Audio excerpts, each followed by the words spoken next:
خیر ملک الموت تو چلے گئے اوپر، اب یہ ہارون ماروت رہ گئے۔ اب انہوں نے لوگوں میں فیصلے کرنا شروع کر دیے۔ تقریباً 1 مہینہ اسی طرح گزرا۔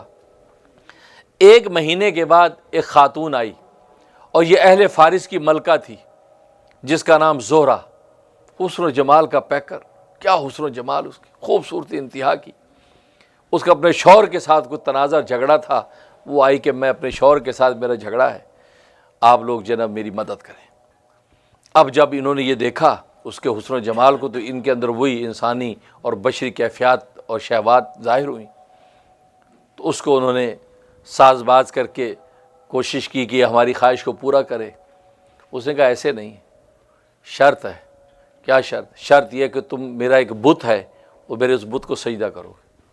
انہوں نے کہا نہیں نہیں نہیں، یہ تو ہم نے اللہ تعالیٰ سے کمٹمنٹ کی ہے، سجدہ نہیں کریں گے، شرک نہیں کریں گے۔ کہ ٹھیک ہے، مرضی ہے، چلی گئی۔ اب یہ لوگوں کے عدل و انصاف کے کاموں میں لگ گئے۔ پھر ایک عرصے کے بعد پھر وہ آئی۔ جب پھر آئی تو پھر انہوں نے پھر اس کی بات سنی، اور اس کے بعد پھر یہ مطالبہ کیا، خواہش ظاہر کی۔ انہوں نے کہا جی ایک شرط ہے۔ کیا شرط؟ یہ کہ تم میرے شوہر کو پہلے قتل کرو، اس کو راستے سے ہٹاؤ، اس کے بعد پھر کام ہوگا، ایسے تو نہیں، مشکل ہے، شوہر ہے میرا۔ انہوں نے نہیں، ہم نے اللہ سے کمٹمنٹ کی، قتل نہیں کریں گے، یہ نہیں ہو سکتا۔ کہ ٹھیک ہے، مرضی تمہاری، جیسے آج کا کہ اپ ٹو یو، چلی گئی۔ اب لیکن ان بیچاروں کے دل میں صبح شام خیال اس کا آئے کہ یار کیسے خواہش پوری کریں اسے۔ 3ری مرتبہ پھر وہ آئی کچھ عرصے کے بعد۔ پھر جب آئی اسے اپنا مدعا رکھا، بات ختم ہوئی، تو پھر انہوں نے خواہش ظاہر کی۔ انہوں نے کہا کہ نہیں، میری شرط ہے۔ کیا شرط ہے؟ شرط یہ ہے کہ شراب پئیں، شراب اگر تم پیو گے تو پھر میں راضی ہوں، پھر تو اپنی خواہش پوری کر لینا۔ اب ان دونوں نے آپس میں مشورہ کیا کہ یار شراب تو چھوٹی معمولی چیز ہے، شرک بڑا گناہ تھا، قتل اتنا بڑا ظلم تھا، وہ شراب تو یار معمولی چیز ہے، چلو یار شراب پی لیتے ہیں۔ انہوں نے کہا ٹھیک ہے، شراب ڈن، چلو۔ اس کے گھر چلے گئے، اور اس نے اس کو شراب پلائی، اور انہوں نے شراب کو معمولی سمجھ کے پی لیا۔ لیکن شراب تو ساری برائیوں کی جڑ، شراب جیسے پی وہ تو آپے سے باہر ہو گئے، مدوش۔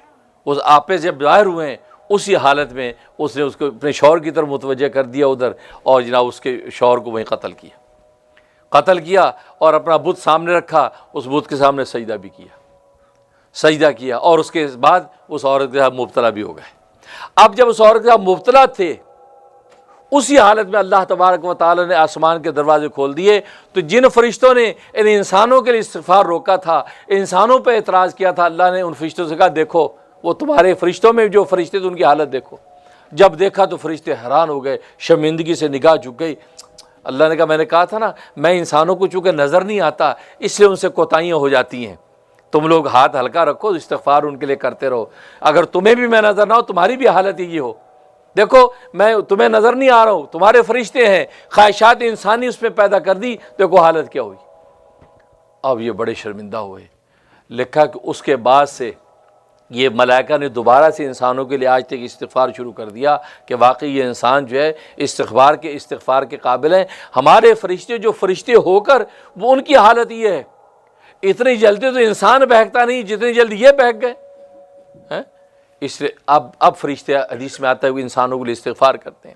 اب ادھر یہ جب مبتلا ہو گئے اور یہ صورتحال ہو گئی، تو اس کے بعد جب یہ افاقہ ان کو ہوا تو اب ان کو سخت شرمندگی پریشانی، چونکہ ہوتا یہ تھا کہ یہ شام میں رات میں چلے جاتے تھے آسمانوں پہ، اسم اعظم اللہ نے ان کو دے رکھا تھا، اسم اعظم پڑھ کے چلے جاتے تھے۔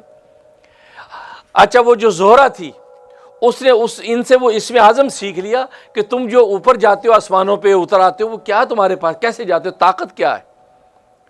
تو انہوں نے اس کو بھی سکھا دیا، اس موج میں اس کو بھی سکھا دیا کہ یہ اسم اعظم ہے، پڑھتے ہیں چلے جاتے ہیں۔ کہتے ہیں کہ جب یہ حالت پیدا ہوئی تو اور یہ مبتلا ہوئے تو اس نے وہ زہرہ نے وہ اسم اعظم پڑھا اور آسمان پہ گئی۔ اس لیے روایات میں آتا ہے کہ جو ستارہ زہرہ ہے نا، یہ وہی ستارہ زہرہ ہے، اللہ نے اس کو وہ ستارہ بنا کر وہاں متعین کر دیا۔ اور اب انہوں نے وہ اسم اعظم پڑھ کے جانے کی کوشش کی تو ان کے پروں کے اندر وہ طاقت ہی نہیں تھی، گر جاتے تھے، بار بار گر جاتے، پریشان۔ اب اللہ سے دعا کی تو پتہ چلا اللہ تو ناراض ہیں، تم لوگوں نے یہ حرکت کیا کی؟ اب پریشان ہوئے کہ یار کوئی ایسا بندہ ہو یہاں جس کے ذریعے سے اللہ ہماری توبہ قبول کر لے. تو وہ حضرت ادریس علیہ الصلاۃ والسلام کا زمانہ تھا. حضرت ادریس علیہ الصلاۃ والسلام پیغمبر تھے. ان کے پاس گئے اور ان کے سامنے سارا واقعہ رکھا کہ حضرت یہ ہو گئے ہم سے, آپ اللہ سے ہماری استغفار کر دیجئے, اللہ تبارک و تعالی ہمیں معاف کر دیں. انہوں نے اللہ سے دعا کی تو اللہ تبارک و تعالی نے یہ طے فرمایا کہ ان سے پوچھو دنیا کا عذاب چاہیے یا آخرت کا عذاب چاہیے. تو ملائکہ تو تھے, یہ تو جانتے تھے کہ دنیا فانی ہے, ختم ہو جانی بھلے جتنی بھی لمبی ہو, لیکن آخرت کا عذاب ختم نہیں ہونا. انہوں نے کہا یہ دنیا کا عذاب گوارا ہے, ہم دنیا کے عذاب برداشت کرنے کو تیار ہیں, آخرت کا عذاب ہم سے برداشت نہیں ہوگا. اللہ نے کہا ٹھیک ہے. تو حضرت ادریس علیہ الصلاۃ والسلام سے فرمایا کہ وہ بابل جو عراق کے اندر ایک جگہ ہے, بابل جو ہے اس بابل کے اندر ایک آگ کا کنواں ہے, اس آگ کے کنویں میں الٹا لٹکا دو. تو آج تک فرشتے اس آگ کے کنویں میں الٹے لٹکے ہوئے ہیں. اس کا قرآن نے ذکر کیا کہ وہ فرشتے بابل جو شہر ہے اس بابل شہر میں اس آگ کے کنویں میں الٹے لٹکے ہوئے ہیں کہ وہ دنیا میں ان کو عذاب دیا جا رہا ہے. جب قیامت برپا ہو جائے گی تو عذاب سے چھوٹیں گے.